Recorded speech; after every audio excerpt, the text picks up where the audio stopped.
इतिहास कौन लिखता है, कब लिखा जाता है, किस कंडीशन में? उस लोगों का मूड करता है लिख देते हैं। कब लिखा जाता है? चलिए अच्छा, इतिहास या किसी आदमी के बारे में कब हम कुछ जानना चाहते हैं? या तो बहुत ज्यादा उसने कुछ काम किया, कोई बहुत बड़ा काम किया हो, या बहुत भारी क्रिमिनल हो, बहुत भारी क्रिमिनल हो। सजा हुई, ठीक ठीक ठीक, अब उसके बारे में जानेंगे उसने कैसे लोगों को लूटा ताकि हमारे बिल्कुल पास बिल्कुल। हथियार हैं उससे बचने के लिए। कोई ऐसी घटना हुई हो जो हमारा माइंड प्रिडिक्ट नहीं कर सकता हो, कोई बड़ी चीज, जैसे कौरव और पांडव की जो लड़ाई थी, उसमें आपको क्या लगता है कौन जीतने वाला था? आपने कहा पांडव, आपने कहा कौरव। कहानी तो ऐसी है ना कि 100-5, लेकिन हम लोग को पता है, इंडियन लोगों को पता है कि भाई कृष्ण थे इनके साथ तो यही जीतेंगे। बट जब ये जीते तो ये अपने आप में एक बड़ी घटना थी। फिर हाइंडसाइट में लोगों ने खोजा होगा भाई उनके साथ कौन थे, क्यों जीते, कौन सा बायस है ये? एक बायस है ये, हाइंडसाइट बायस भी बोलते हैं इसको। तो ऐसी ही एक बहुत बड़ी तो नहीं कहेंगे, लेकिन बहुत अनएक्सपेक्टेड लड़ाई थी डेविड और गैलियोथ की, जिसमें कि दो लोग थे, डेविड और गैलियोथ। तो उनके बारे में थोड़ा सा इंट्रोडक्शन पढ़ेंगे, बिकॉज हम स्पेशली मैं इनके बारे में बिल्कुल नहीं जानता था। जब तक मैंने किताब नहीं पढ़ी होती मैल्कम ग्लैडवेल की तो मैं जानता ही नहीं। लेकिन ये अपने आप में इतनी फेमस लोग हैं, इतनी फेमस लड़ाई है इनके ऊपर। पिछले 100 सालों में, 500 सालों में बड़ी बड़ी पेंटिंग बनी है, 100-100 करोड़ की पेंटिंग बिकती है इनकी, डेविड और गैलियोथ के नाम से। तो थोड़ा सा हम देखते हैं, इंटरेस्टिंग है इतिहास डेविड और गैलियोथ का। At the heart of ancient Palestine is the region known as Cephala, series of ridges and valley connecting the Judean mountains to the east with wide flat expanse of Mediterranean plain. थोड़ा आज का बड़ा boring होगा, because ढेर सारे नए word हैं और ढेर सारी नई जगह हैं जो हम बिल्कुल जानते नहीं। तो पैलेस्टीन, जहां फिलिस्तीन था, अब फिलिस्तीन ही नहीं जानते हम लोग पुराने जमाने का, इसलिए मैंने फिलिस्तीन उसको बोलते हैं पुराने जमाने का, इसलिए मैंने मैप डाल दिया आज। तो फिलिस्तीन के एकदम बीचों बीच में, हार्ट में कौन सा था जगह? सेफिला। वो क्या था? सीरीज ऑफ रिज मतलब ऊंचाई, मेड़, एंड वैली और गड्ढे, connecting Judean mountains to the east with wide flat expanse of Mediterranean plain. वहां से आगे जाकर के खूब मैदान, खूब ढेर सारा जमीन। आपको पता है जमीन बहुत महंगी चीज होती है, और जमीन इतनी कीमती क्यों होती है? जमीन का रेट बढ़ता क्यों जा रहा है रोज रोज? तो आबादी बढ़ रही है, आबादी बढ़ रही है। ये तो इकोनॉमिक्स का रूल है। हाँ बिल्कुल, आबादी बढ़ रही है, बढ़ रही, तो यदि जमीन बहुत होती, जमीन लिमिटेड है, बिल्कुल। जो रिसोर्स लिमिटेड है, जो बढ़ता नहीं है, जो बढ़ नहीं सकता, उसकी कीमत बढ़ती जाएगी। तो जमीन बहुत, यहां ढेर सारी जमीन थी। It is an area of break taking beauty, home to vineyard and wheat fields. बहुत सुंदर जगह है, वाइनयार्ड और वहां पर गेहूं के मैदान है। And forest of sycamore and terebinth. ये दो वर्ड तो मैं जानता ही नहीं, सिकमोर और टेरेबिंथ। कोई बताएगा? मैं थोड़ा खोजबीन की है इसमें। पेड़ों के नाम है सिकमोर, टेरेबिंथ, जंगलों में ये पेड़ पाए जाते थे। It is also great strategic importance. Strategically भी यह जगह बहुत इंपॉर्टेंट थी। जैसे इंडिया का नाम पता है किससे पड़ा है? इंडस से, नदी थी जो, उससे। तो ये भी इस तरह से वो बहुत वैल्यूबल जगह थी, इंडस वैली बहुत फर्टाइल जगह थी। Over the centuries, numerous battles have been fought for the control of the region because the valley rising from Mediterranean plain offers the coast a clear path to the cities of Hebron, Bethlehem and Jerusalem in the Judean highlands. Basically ये रास्ता था बड़े बड़े शहरों के लिए। तो अगर ये जगह मिल गया स्ट्रैटेजिकली तो बहुत जरूरी है। ये ऐसे ही जैसे कश्मीर अगर मिल गया तो भारत में आने का रास्ता मिल गया बाहर और देश के लोगों को। It is the most important valley is Aslan in the north, और सबसे इंपॉर्टेंट वैली कौन सी थी? Aslan. But the most storied is Ilha, सबसे इंपॉर्टेंट एजलान था, लेकिन सबसे ज्यादा कहानी लिखी गई किस पर? इलाहा पर. द इलाहा was where Saladin faced off against knights and crusades in the 12th century. 1100 शताब्दी में, 12वीं शताब्दी में कोई राजा था सलादीन, उसने बहुत लड़ाई जीती थी वहीं इलाहा में. It played a central role in Maccabean wars in Syria more than 1000 years before that, and most famously during the days of Old Testament it was where the fledgling kingdom of Israel squared off against the armies of Philistine. देखा, कुछ समझ में नहीं आया ना? पता है ये क्यों नहीं समझ में आ रहा आज? ये ढेर सारे ऐसे वर्ड हैं जिनके न्यूरॉन हमारे ब्रेन में बचपन में कभी बने ही नहीं. आमतौर पे अगर मैं आपको हस्तिनापुर के बारे में बताऊं, थोड़ा बहुत न्यूरॉन कहीं बचपन में बना हुआ है, सूखा सा है, छोटा सा है, लेकिन है. लेकिन यहां पर कुछ पता नहीं है क्या क्या है इसमें. ये वो जगह थी जहां पर सिलाह ने नाइट्स को और क्रूसेड ऑफ द क्रूसेड्स को मारा था. और ये बड़ा खास जगह है जहां पर मैकबीन की लड़ाई हुई थी सीरिया की, विद सीरिया, हजारों साल पहले. और उसके भी हजारों साल पहले ये वही जगह है जहां पर ओल्ड टेस्टामेंट क्या था? बाइबल की पुरानी हिब्रू में लिखी गई थी. तो उस जमाने में इजराइल ने फिलिस्तीन को बराबर किया था. इजराइल फिलिस्तीन से जीती थी. The फिलिस्तीन्स were from क्रीट. फिलिस्तीन्स कहां से थे? क्रीट से.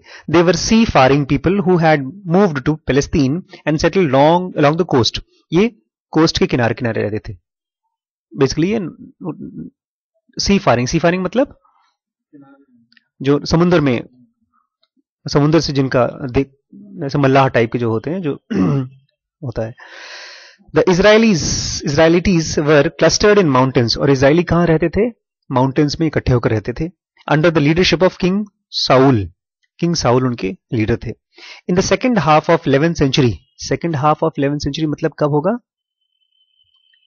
1150 के बाद, BC, मतलब जीसस क्राइस्ट आया उसके पहले की बात है ये. The Philistine began moving east. Philistine अपना समुद्र के किनारे से ऊपर की तरफ आना शुरू किए. Winding their way upstream. धीमे धीमे अप ऊपर की तरफ आना शुरू कर दिए. Along the floor of Elah valley जो था उसके नीचे से. Their goal was to capture mountain ridge near Bethlehem. उनका मन था कि जो माउंटेन की रिज है उसको पूरा कैप्चर कर लिया जाए. And split Saul's kingdom into 2. और उनकी जो किंगडम है सुआल की, उसको 2 पार्ट में डिवाइड करके उसको रूल किया जाए. The Philistines were battle tested and dangerous. Philistines बहुत पुराने थे, बैटल टेस्टेड, खूब लड़ाइयां लड़ी थी उन्होंने और खतरनाक भी थे. And the sworn enemies of Israelites. और किसके दुश्मन थे ये लोग? स्वॉर्न एनिमीज मतलब जैसे इंडिया पाकिस्तान आज भी हैं. आज भी झगड़ा चल रहा है, सही बात है. Alarmed, Saul gathered his men and hastened down from mountains to confront him. जब उसको पता चला तो घबरा गया बेचारा. कुछ लोगों को इकट्ठा करके हेस्टन मतलब जल्दबाजी में, कोई प्लान के तहत नहीं गया था, कोई तैयारी नहीं थी इसकी. Philistines set up a camp along the southern ridge of the इलाह का जो सदर्न रिज था, ऊंचाई थी, वहां पर फिलिस्तीन थे. The Israelites pitched their tent on the other side. और इजराइलीज दूसरी तरफ थे, along the northern ridge, northern side में. Which left the two armies looking across Ravine. 2 आर्मीज ravine के अक्रॉस दिख रहे थे. रेवाइन मतलब 2 माउंटेन बीच का जो गड्ढा है उसको रेवाइन बोलते हैं. Neither dared to move. दोनों में से किसी की हिम्मत नहीं हो रही कि आगे बढ़े. To attack meant descending down the hill and then making the suicidal climb up the enemy's ridge on the other side. जो पहल करेगा उसका मतलब पहले नीचे उतरे, उसके बाद ऊपर चढ़े. ऊपर चढ़ेगा तो सुसाइड है, बिकॉज जो ऊपर रहता है उसको एडवांटेज होता है ना. वो फिल्म देखिएगा आप जो लाए हैं, sniper, American sniper. Finally Philistines had enough. फिर फिलिस्टीन्स को लगा बहुत हो गया. They sent their greatest warrior down the valley to resolve the deadlock 1-on-1. उनका लड़ाई वड़ाई नहीं करेंगे हम, 1-on-1 करेंगे. डेडलॉक मतलब कुछ आगे नहीं हो रहा है तो उसको सॉल्व करने के लिए उन्होंने कहा ठीक है, हम हमारा जो सबसे बहादुर वॉरियर है उसको भेजते हैं. He was a giant, 6'9" at least, 6'9", 7 foot का almost, wearing a bronze helmet and full body armor. He carried javelin, spear and sword. समझ में आ रहा है? लंबा चौड़ा हेलमेट पहना है लोहे का और एक जेवलियन, भाला, स्पीयर और तलवार लेकर के आया. एन अटेंडेंट प्रेसीडेड हिम, और एक सामने अटेंडेंट भी उसके साथ साथ आ रहा था, कैरिंग द लार्ज शील्ड, उसके साथ साथ शील्ड लेकर के. The giant faced the Israelites and shouted out, giant ने इजराइल के सामने आया और चिल्लाया, choose you a man and let him come down to me. कोई भी एक आदमी को चूज करो और मेरे पास आने दो. If he prevails in the battle against me and strike me down, we shall be slave to you. अगर वो जीत जाता है, मुझे गिरा देता है, तो हम तुम्हारे गुलाम. But if I prevail and strike him down, you will be slave to us and serve us. और अगर मैं जीता, तुम हमारे गुलाम. In the Israelite camp, no one moved. लंबा चौड़ा. Who could against such terrifying opponent? भारी भरकम के सामने कौन लड़ाई करेगा? Then a shepherd boy. कौन आया? Shepherd boy मतलब गडेरिया. नहीं देखा होगा आपने गांव में, चरवाहे टाइप के. बॉय, लड़का था. Came down from Bethlehem to bring food to his brother, stepped down forward and volunteered.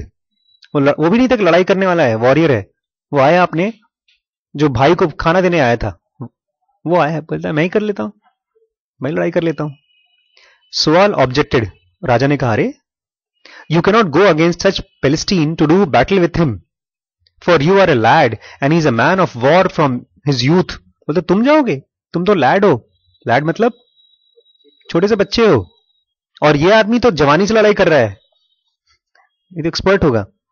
But the shepherd was adamant. लेकिन बच्चा क्या था? जिद्दी था, एडमेंट था.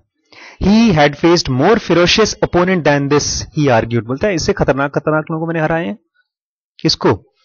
बोलता है when the lion or bear would come and carry off a sheep from herd, जब शेर या भालू आते हैं हमारे जंगल से, हमारे भेड़ बकरों को उठा के ले जाते हैं. He told Saul, I would go after him and strike him down and rescue it from his clutches.